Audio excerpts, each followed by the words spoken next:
C'est tout à fait le risque, je dirais, de l'individualisme moderne. C'est-à-dire qu'on ne peut pas revenir dessus, hein. On est dans des sociétés occidentales où l'individu s'est émancipé du groupe. Donc on n'est plus enraciné effectivement dans une tradition, dans une filiation. Et l'individu aujourd'hui, il s'approprie le propre sens de sa vie. C'est quasiment impossible de revenir là-dessus, c'est un fait. C'est-à-dire vous naissez là-dedans et même les gens qui sont dans des milieux encore très traditionnels, prenons dans le monde musulman, les femmes voilées vont dire c'est mon choix. C'est-à-dire qu'elles se l'approprient.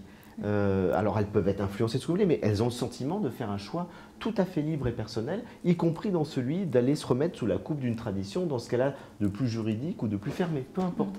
L'individu aujourd'hui, on est dans cette révolution copernicienne, c'est plus la tradition qui est le norme, c'est lui qui va choisir dans les traditions ce qui lui convient et va rejeter ce qui ne lui convient pas.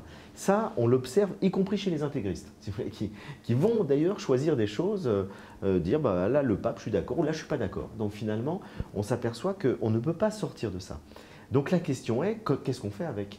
Et donc là, effectivement, vous avez une utilisation, une possibilité d'utiliser la spiritualité à des fins égoïstes, en restant auto-centré, comme vous avez la possibilité de choisir une spiritualité qui est faite pour vous aider à grandir, à vous améliorer, à être meilleur, tout simplement. Et moi, c'est la définition que je donne de la spiritualité.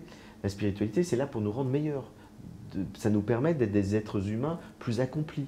Et donc l'amour est au cœur de toute spiritualité, dans toutes les traditions.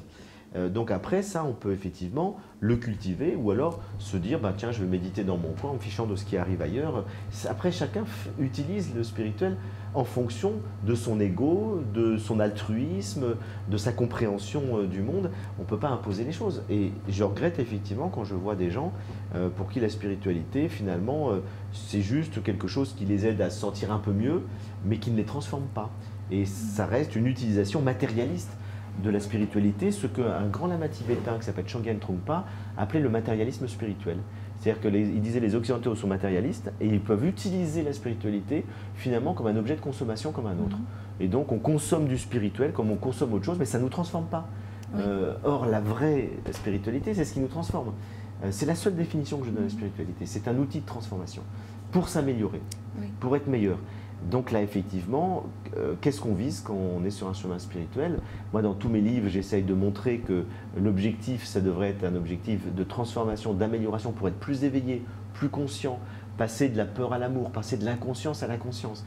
C'est ce que j'essaye de transmettre, mais il y a des gens qui peuvent utiliser le spirituel dans un tout autre sens.